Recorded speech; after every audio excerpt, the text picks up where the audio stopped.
Welcome to She Who Wrenches, a Mercyverse read-along podcast. I'm Brittany. I'm Eric. And I'm Kelly. Today we're mostly talking about Moon Called, and hopefully we'll wrap it up.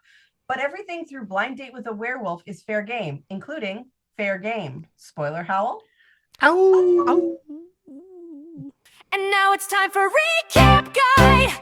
Okay, so we ripped on Vanagons again, and they're leaving the seed, and Andre shows up and says, "Of what did the five fingers say to the face?" And slap Stefan, slaps a taste right out of his mouth. And that's for not telling Marcelia Mercy's a walker. And we learned that walkers and vampires get along together like Vanagons and Hills. And then Samuel wakes up and, whoa, did somebody slip me the fang? And the phone rings and he starts an involuntary change. He said, no, calm down, Samuel. It's Warren. It's not the moon calling. You don't have to change. And a cop pulls Mercy over there. Whoa, what's this thing have in it? She goes, oh, it's got 4 on the floor. It'll bark the tires. And I'm looking for reaction for Kelly. She's not having it. Okay, so they pull up to Warren's, werewolf chanting and a cone of silence over him. Mercy does the Aldi shuffle past Arieli. Warren and Darren are playing musical chairs across the face. Samuel then Hadoukens a magic ball to stop them. And Adam comes down and tells him to stop roughhousing. Adam assembles an A-team to go find Jesse, and he says, we're not going to show him, we're going to show no mercy, which means Mercy, you're not coming. And so Mercy's huff arrives and she leaves in it. That's for you, Kelly. And then she goes home and her porch unfortunately still has that dead werewolf smell on it. And so she breaks down in sadness for Mac, goes to sleep and wakes up and doesn't have a call from Adam yet. And then calls and there's just goes to voicemail and nothing from the pagers. All those are unanswered. And it's also Thanksgiving. So she goes to the shop to work because that's a good place to go on Thanksgiving. And so she's working it and trying to piece together her theory of revolution about Bran and the werewolves coming out. And then Sylvia stops by and says, yeah, by the way, my son's going to pay for everything. He's just going to work it off. So do whatever. I don't care. And then Mercy calls Bran and tells him her West Wolves theory about the. I like that one. Yeah, Brown says sounds legit. And then Mercy goes home to a surprise Thanksgiving dinner, mercenary style. David Christiansen and his crew are there and say, hey, happy Thanksgiving, Mercy. Do you serve red wine or white wine with an ambush? Yeah, red wine. I can never remember. David Christian IDs himself, tells them they were brought in by Gerry Wallace, and that's how things got all foobarred. And then Mercy gets mom called during the middle of it, and David then IDs her as, oh, you're the coyote. David's like, oh, well, my honor calls for me to fix the foobar situation, go help get Jesse and everybody out of trouble. And I think that's where we are now. One thing we did get out of all of this is that, like, my impression of the conversation that Mercy has with Bran is that whether it's advertent or inadvertent, confirms that Gerry Wallace is probably in on this. What do you call it when you spike something for a werewolf? Would it be a woofie? Yes, it's a woofie. Okay. The confirmation of the West Wolf theory, which, by the way, I really like and probably I'm going to keep using from now on. Now we're in the home stretch. Like, so much stuff has happened at this point. It really all turns into the third reel of a Marvel movie at this point. Because we got to go extract somebody. There's all kinds of action. All the rest of this is just... things are being avenged sevenfold. Everything picks up and all kind of jumps off. Okay. So we should be able to get through this, but we have a little room for tangents. So there will be tangents. Shocker. So they're going to go to the warehouse. Yeah, where the werewolves are. I mean, that's a good place to keep them. What are they when it's not the full moon? They're just normal houses. Okay. Oh, jeez. I like the teamwork on that one, though. I liked that was a nice setup there. I like how you just... It's been brought up before at our house. Yeah. Laid all that brick right there just to drive on down. All right. Yeah. Got it. So you don't really tell us the plan. We sort of watch it unfold a little bit. Yeah. Which is a good way to do it. We just get a couple of moments of like, I told them my idea, or we laid out a plan, and then we just get to watch it happen. Yeah. So to speak. It's pretty common, but you know, if they tell you the plan in advance, it will go so very, very. Because otherwise, there's nothing to unfold, right? Exactly. Yeah. So they're gonna go to the warehouse where all the stuff is happening. the other house that they got the address for, was that just like a red herring? Like the one they worked, this is not where they got work to get the address, right? Yeah, this wasn't. I don't remember how we ended up. David Christiansen told us about the warehouse. The warehouse. The house Yeah. may just be like, maybe that's where all of them are Well, sleeping I think or that was something. that was the pack trader, wasn't it? Because he was. They see the pack trader when they get on the realtor side when they get to the warehouse. Oh, okay. I did get the impression that none of the people that are guarding the warehouse or any of the folks that we meet when we get there are sleeping there. So I assume that was what the house was for, but I'm not 100% on that. Mercy, and this is our first like getting to see the coyote with the backpack. The backpack would be a giveaway if she did run into people, but the goal is that she's not going to because she's got insiders. Yeah. She got her little Acme backpack on, little rocket straps. That would make sense. Yeah. That would be pretty cool. You open it and all that's in there is like dynamite and paint. So you can paint a tunnel on a mountain and stuff like that. Yeah. Or she opens up. Oh no, I packed the anvil again. What? Oh. Hate it when that happens. When she gets there, we find out who the traitor is like the first thing that happens. Like, His name we've never heard of before. We'll never hear of him again. Yeah. So basically a red shirt, but a werewolf. yeah. So In every way possible, Yeah. yes. Except maybe that red shirts don't deserve their fate. He's a red wolf. Ben. Oh yeah. Sorry, been there, done that. So Mercy goes to the room where Man, all of mine are just falling flat today. It's just swing and a miss. Whoa. so she goes in and she's kind of hiding out. Creepy. There's a lot of creepy wolves, it turns out, and the only not creepy ones are pretty much affiliated with Christiansen. All the guards. He could be trusted with Jesse actually, because they have a few in there that I guess he does trust them with. But Bad wolves in there.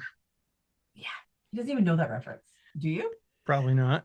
Yeah, he just said it. I just- Good yeah. enough. that was an inadvertent reference. So Got it. what's the reference? Doctor Who. It's a Oh, okay. huge Mm. Doctor Who thing.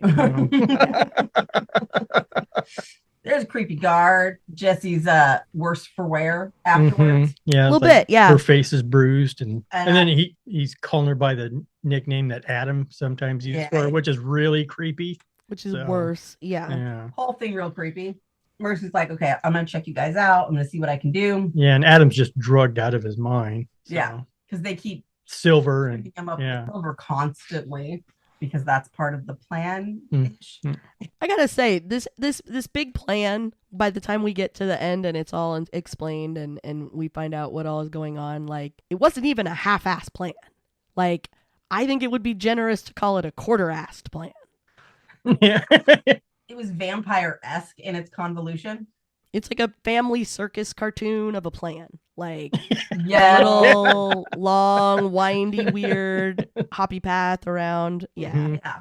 I mean, how many times did I have to read the book before I actually felt like I got the plan? I don't even know if I got it. I'm still not 100% certain I know what the plan actually was. Yeah. Okay, so here's my understanding of it is he had like a 2-path plan and it had to hit both paths or it didn't work, which was convincing Bran that he was responsible and convincing his dad he wasn't responsible at the same time. It's almost like trying to create a clone army and then have it fight a droid army.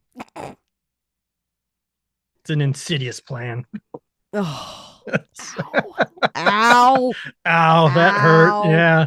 So we find out Adam's still goofed up. There's a stretch here where it's like, and then we sit and wait, which was also kind of an odd, like, Which Yeah. I like because it's realistic, but I'm Yeah. also glad that they just say and then we waited and yeah. we don't. Yeah. To wait. But I also like that Jesse is very, very quick in all of this. Like, I'm not going to be obvious about it, but I'm not going to look at where I know Mercy is. Mhm. She And picks up on it. She's careful. and like picks up everything that Mercy's putting down. Like, I'm not here. Don't even pretend like you're pretending I'm not here. Like, all this kind of stuff, and we have gotten like little sprinkles of that up to this point, like Jesse didn't scream and all these kinds of things, and all the other stuff that, like, she's really smart and very aware of what this world is like and what it takes to survive in it and like what's kind of expected of her. just trying to navigate, this world that because, she's a were-in-law, like, she's not one, but her dad is. And so it's very, it's not like it's a world she can escape. She still, she still lives with him and is still, she's still in high school at this point and trying to, keep up and like navigate in this world that, she is part of, whether she wants to be or not. So some of the stuff that like I was giving her a lot of credit because like that is stressful. On top of being a teenager, you've got all of this going on right now, which is, not great. She has all those unreturned pages. What's she going to do when she can't call anything back? I know. Right? So, like, on top of that, up. Immense stress, right? Now she's trapped in this warehouse as they keep pumping her dad full of silver for fun or profit. I don't know. Play stupid games, win stupid prizes, which is kind of what this all ends up being at the end. Play stupid games, win stupid prizes. I also liked the clever WD-40 to get the tape off. It's good for which what is ails legit. I've done my share of duct tape removal with a can of WD-40. So one of the moments I liked was an early play on words or play on Mercy's name, where Adam smells her when he's like mostly unconscious. He goes, Mercy, and like, oh, you won't find Mercy here. I liked the abomination that is the thermos full of coffee. What did you do to my French It's roast? But it would be effective. Very dense coffee, highly sugared. I mean, that is the most effective coffee. Like, switched Adam's Folgers crystals with the black blood of the earth. Yeah. If he notices. Let's see if he notices. Yeah. Well, he's a werewolf with a sky-to-high metabolism, and he has stopped blinking. Yeah. So, yeah, I think it's effective. We're going to have to pour him tar. We see a little more of Z's dagger, which is, so you just can cut in action metal like butter. Yeah. Yeah, we see it in action. Like, this is serious. It's super effective, as you occasionally see in Pokemon. And it does raise some Z questions. Yeah. And we haven't spent a whole heck of a lot of time with him at this point. So now all of a sudden we know, like, he said it was his. He made it. Yeah. He calls it earlier his daughter. Daughter likes the taste of your blood. Yeah. Really, everyone likes the taste of Samuel's blood. Yeah. Yeah. Apparently he's got the good stuff. What's the universal donor? Is he type O or whatever that is? Oh. Yeah. Oh. That's his blood type. Yeah. Yep. So we finally get Adam out of the way after we've used the knife and everything. I also like the moment of what happened to Jesse's face. Oh, it was that guy? Like, yeah, I'm going to remember. Yeah. Which is the only reason we hear anything about that dude ever again, is to find out what happened to him. Is pretty much it. And I was kind of glad, honestly. So, I hope it was a discussion with a therapist at a certain point, but other than that, yeah. Well, I mean, yeah. There's a guard that comes in and talks about dosing Adam again. Like, we hear a little bit of that conversation. That's how we found out, like, they've just continued to do it this whole time to kind of keep him kneecapped. And now it's time for Kneecap Guy. Sorry. Oh no. Adam finally gets a little bit more coherent and wants to know how Jesse's doing. So like, we've assured Jesse Adam's not dead. We've assured Adam Jesse's not dead. Everybody seems to be more or less okay with that. Except for that one guy, but yeah, that's fine. Yeah. Well, yeah, we kind of don't care about his opinion at the moment. And then, I don't know what we call him, the weremole, the guard that is like secretly on our side. Yeah. Yeah. Just a mole. Yeah. Okay. So he Mercy identifies him by the t-shirt. That's one of David's crew. Yeah, but David works with all humans, so. Yeah. So it's like, oh, okay, so he's not were, so he's just a mole. And then we find out that Adam starts sweating silver. Yeah. That was intense. And I just thought, like, okay, if he's sweating silver, he's changed his clothes. Isn't he going to sweat silver into the next set of clothes? I mean, I don't know if they have a better option, but yeah, like, it's going to continue to happen. And then we get a brief tour of weaponry at this point. Here's who has a gun, and here's which gun it is, and let's talk for a minute about the bullets and like all of that stuff and who's got them and where they are. And my brain kind of tunes it out because I don't really know anything about guns. Yeah. I know a tiny, but it's not much. I mean, I try to keep track of who has one, but Yeah. which one is meaningless. Yeah, I don't care.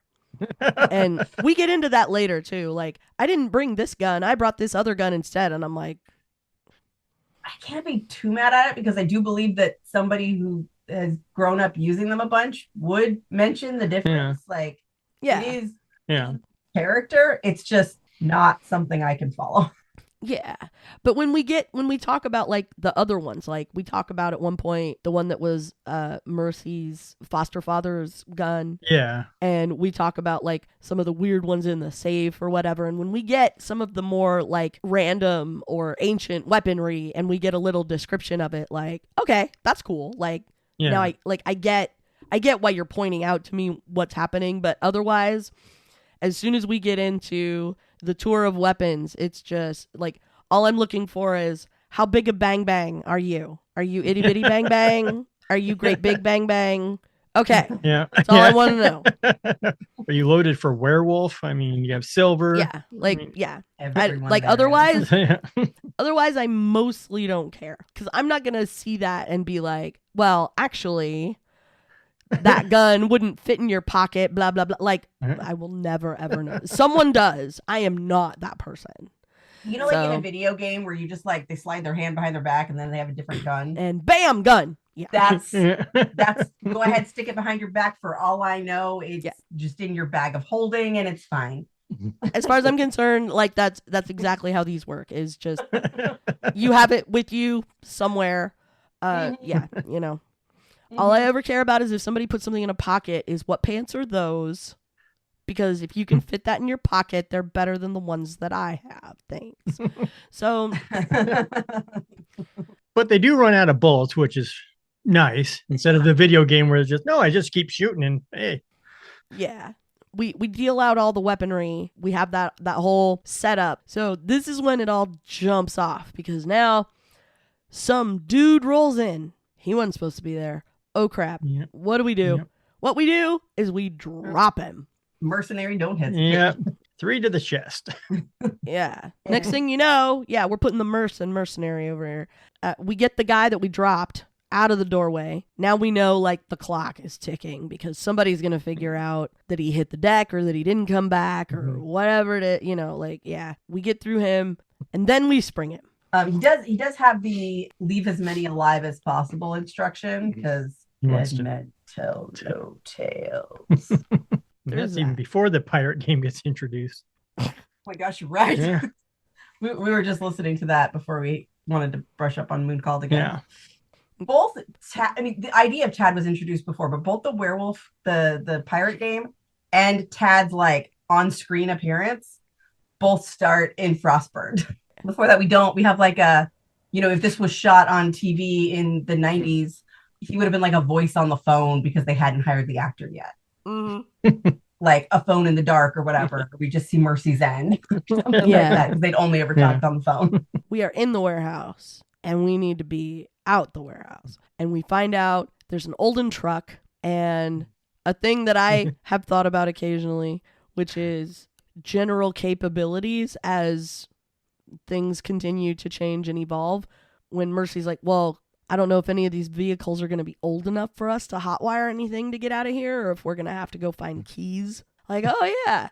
You know, like when everybody used to need specifically a wire coat hanger in case you locked your keys in the car, and that's not really a thing anymore, you know, that kind of stuff. So they're going to go hotwire the car, and Mercy's going to go with them and Jesse, but Mercy's arm is already broken at that point. So they had some skirmishes in the warehouse. Her arm got broken. Yeah, so she couldn't do They killed creepy werewolf dead many times over. Had him unload a clip and reload it and shot him once more for good measure. Yeah. Once we get the truck hot wired, we backed over him. Yeah, we backed over. You know, yeah. We just killed him till he died from it. Yeah. We get some people out of the warehouse. Some other people are like showing up on the scene. So we thought the showdown was the warehouse, but actually the actual showdown is about to happen outside. Mercy and her one arm are feebly attempting to hotwire a truck. But they do it eventually. Yeah, we Yeah. get there. This is where we get another moment of Mercy and her whole relationship with magic. She's like, I can feel that something's there's happening. some magic out there, but I'm not She sure gets her- what. Right, I completely spaced on that. There's like witchcraft here, probably that only I can help with. Never mind, Warren. You take the car and Jesse. I gotta stay here. yeah. Yeah, because I'm the only one that can tell. So she tells him, yeah, Warren, you and Jesse take off. And this is where we get to everybody getting together. So like more wolves show up, kind of hanging out with Adam. David is outside with them too. The red wolf gets tranked. It's a full moon. So we get Half a lot moon, of I think, half. Okay. Is it? We get a lot of but we can see it. Adam starts to howl, everybody howls back. We get some people together. Adam starts forcing people to shift, which is new and weird. And then we get Mercy going, oh, hey. There's that witchcraft. Yeah, that's a presence I haven't felt since 2 chapters ago. 2 And- chapters ago. Yes. I don't remember if she can tell that it's aiming for. I think she thinks it's aiming for Adam. I don't know if she can tell that it's Well, got she can his hear it. name on it. Because it says the name in it. Because Okay. And that's So- when she's like, oh, that's a dude. That's not Elizabetta. yeah, Yeah. So Oh. she flings herself on this witch grenade yeah, to keep it from getting Adam. And so she's kind of like stuck in it, just like, Samuel, get over here. And then she realizes that she can hear the voice in the spell and that it's not Elizabetta. hmm Plot twist. Dun, dun, Yeah. dun. it's her Ooh. grandson. I mean, we've met 2 witches at this point. In good storytelling, it's gonna be one of them. Yeah, Exactly. which one? I'm out of the pack. No, again. So so Mercy manages to tell Samuel, hey Samuel, I've got a secret. There's a witch over there, Yeah, pointed right at us. yeah. Look, She's like, over on the where- grassy knoll. and she's like, go get. Yeah, because he called out her name Yeah. too, so it would kill her. Yeah, so yeah, once it is clear that the spell pointed at Adam actually landed at Mercy, then all of a sudden it starts saying her name. Samuel helps get it worked out. Mercy wakes up. I don't know, she starts humming like the wolf from Ipanema or something to counteract the spell. They sing "Witchy Woman" or something. That'd be funny if it was It was. I mean, maybe it was Werewolves of London. Like I couldn't Yeah. really tell from the vibe they were giving me. Eventually, the spell is broken. She gets an assist from Samuel. He gives her the update like we're short 1 wolf, and that's it. It's Gerry because he belongs to another alpha. So Yeah. there's no way that Adam can call him because it belongs to somebody else. All the lone wolves, that's fine. He can call them just dandy. But Which is how like everybody in the warehouse ended up congregating. And then so Samuel's like, "Hey, you want to use my Lona Wolf to call? I can call him if you can." And I was like, "I guess if you'll be so kind." I mean, is that then a collect wolf call? Yeah. Okay. And so they paging Gerry Wallace of the Maroc Pack. Oh no. Yeah, this one's a real pager turner. say something about the story, but it's gone. Yeah, we don't discuss this story here. We make jokes about pagers and Vanagons. Yeah. But this is the minute where we finally get the rest of the story. We get the villain monologuing. There's a reason. It's because like Adam's all alpha controlling him to give the story. It's Yeah. not like independent. I am in charge and I will now. Oh, no, not at monologue all. for no reason. Yeah. It was at least plot motivated. Yeah. He doesn't really want to say. And Adam's like, yeah, we're playing Adam Says. And Adam says, you're going to confess everything. Yeah, Go. So obvious he's lost at this point, right? Like yeah. the villain monologue where they're like at the top of the game and you Yeah. think they're gonna win. Like, why would you bother right now? Yeah. But this one's much more appropriate than many. Yeah. And then we find out the rest of the story. So Gerry Wallace, his dad is the vet in Aspen Creek. He was sick, if I recall correctly. Yeah, I think he had cancer. or He was something. terminal. Good start. Yeah. Yeah. So Yeah. He's a healer. Wait, he was a doctor, right? I don't remember if he was a doctor. Veterinarian. He was a vet. Okay. Yeah. He's a healer. He wants to help everybody. You know, he wants to make the world better, use his skills for, use his powers for good. And so this is at utter loggerheads with being a werewolf. Somehow this turned into a whole plan. I want my dad to get it together and not have to get killed and because he can't make peace with all of this. I'm going to make a bunch of stuff. I'm going to get all the kids from the Charlie Brown Christmas special to come stand around my dad and wave their hands, and then everything will be great. It's kind of how this plan sounds to me. Except that it involves like him and his wolf fighting as one, and then they'd be united and it would be fine. I'm not really sure it's that simple, but that's what he believes. I don't either. And so that's why he's trying to get Bran and his dad to believe different things so they'll fight. So in Bone Crossed, monster vampire guy is like, oh yeah, Gerry Wallace came to me with this thing, and I put some extra plan into his head that was sure to fail, and blah blah blah. Like, a lot of people died along the way, but like the whole point of this was like Adam dies and Bran something, and then my dad will be all together, and then my dad won't have to die, and everything Bran will be dead, and there'll be nobody leading the werewolves. Yeah, but everything will be great at that point. And I still don't quite get how all of that adds up. Like he didn't care about the werewolves coming. He didn't care about anything with the werewolves, really. None of that mattered. You're kind of saying hose him for my dad. Yeah, his whole plan very much struck me as like, if you take 2 and you add 2, you get apples. Like, I don't understand how this. If you're like grief-stricken crazy brain and like, oh, nobody but my dad matters, like it could make sense on a certain level, but it does not seem like the most direct path to get there. Like, no, at all. This is a Rube Goldberg plot device. This is. Like, those are probably the openings that keep bringing this back up book after book. This whole plot, like as we started walking through it, in my head, it turned into how they opened the door to Mikey's house in the Goonies. In case people don't remember, it's a whole entire thing. I'm sure you can find the clip of it on YouTube, and it is a very long, drawn out, elaborate process when they have to let Chunk into the house. So anyway. Yeah. So and then you had to do the truffle shuffle itself. Yeah, I guess if I want to update that reference to something more current, it is an OK Go video of a plot. So here we go. Gerry gets got. He gets the 1-2 punch, I guess. If that means dead, then yes. Yeah, Samuel snaps his neck and then decapitates him with the dagger, I think. Yeah. But Gerry's like, hey, can you make it quick? Because this part was pretty convoluted, so my head hurts. I want it gone. Yeah. Yeah. Samuel's like, hey, look over there. Snap.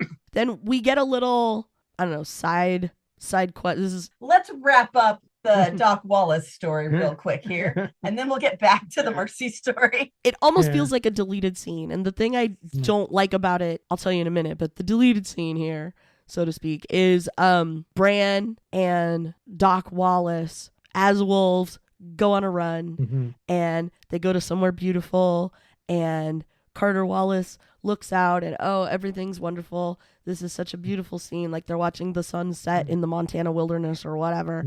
And he lays down for a nap and that's it. So what didn't you like about it? I thought it was the perfectly fine way to wrap it up. Well, what I didn't like about it was there is fallout of that, which is where the Alpha and Omega books start. That's not this book's problem. I know. But but that's true. But before I was reading the Alpha and Omega books, when I got to this point in this one, I remember thinking everything we know about this at this point, at this point he's become a bigger character, but everything we know about this guy, this Doc Wallace, is everyone in town loves him. He's well respected. He's been there forever. He's this person with so many community ties because he's a vet. So he knows so many people because they all bring their pets to him and everything else. And so he's like this pillar of the community, like a person with a much higher profile, even on an Aspen Creek scale.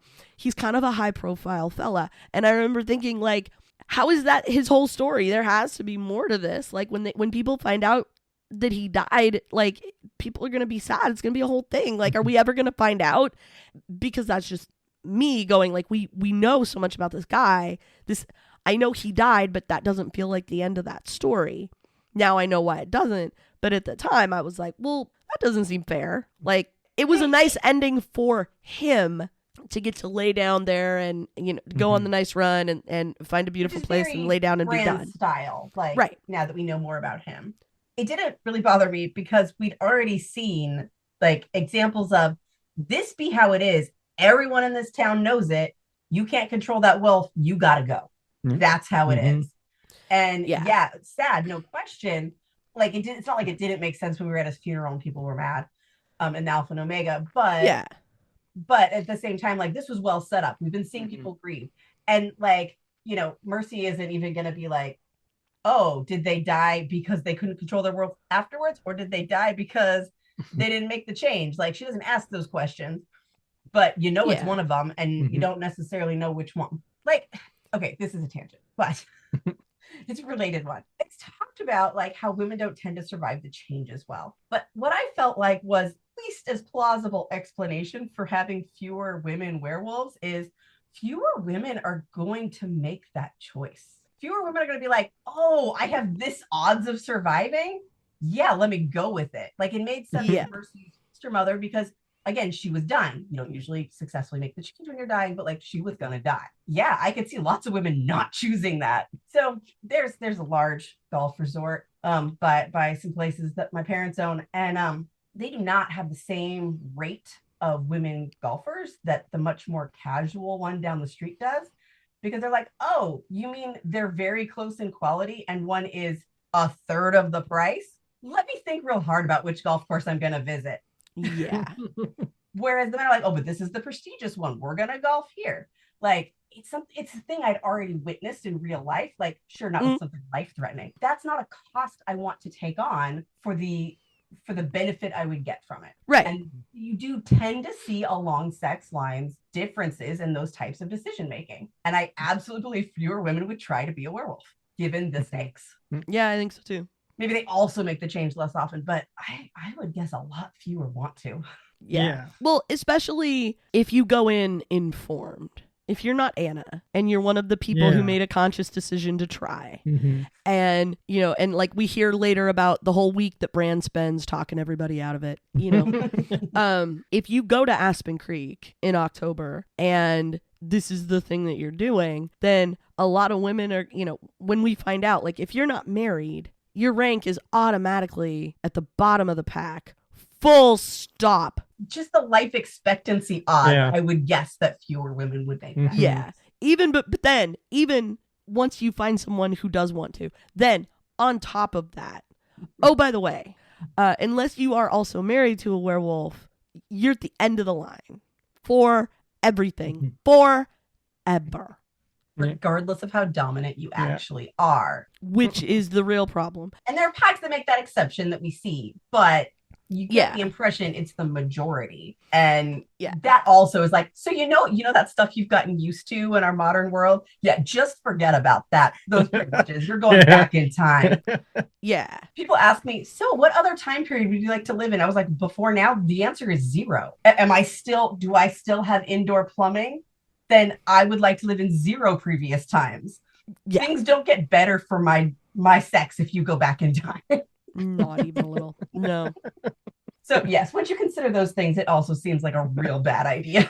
Like, yeah, when you get to the, like, women are lucky they get to wear pants these days is kind of the attitude. Like, come on, you know. Most of the ones that have their ages, like, in the many of hundreds or older, don't seem to be as backwards because they've seen more of the world, I think. Because they've seen some stuff. I really think that's what it is. Because if you are that old, you remember when everybody wore a toga. You remember when everybody dressed that way. You remember when it was men who were the ones that were fancy and super accessorized, and that women were the ones that were plain, and that, like, fashion didn't include women. And you remember all this kind of stuff. Like, at that point, I think your attitude toward most things at that point is going to be whatever, just wash Yeah. your hands. You know, like, Yeah. Well, wolves don't need to wash their hands because they're pretty much immune to most That's anything. fair. But I mean, that's like the only possible upside of changing to a werewolf is it cures what ails you. Yeah. Which is I think the only But that's condition I would consider it under too. Is Yeah. I got something life threatening. Okay, I'll take my chances. yeah. so we got to hit pause for this week, and we'll be back with a brand new episode. You used those last week. I know. Get used to it. I'm gonna reuse all my jokes. Well, also, we're going to get a brand new book next time. That's right. Mm-hmm. Mm-hmm. Yeah. I got two to Bonarata up on. them. Bonarata. There you are. Yeah. Thanks for joining us. We'll see you here next time. Farewell, Hal. Ow.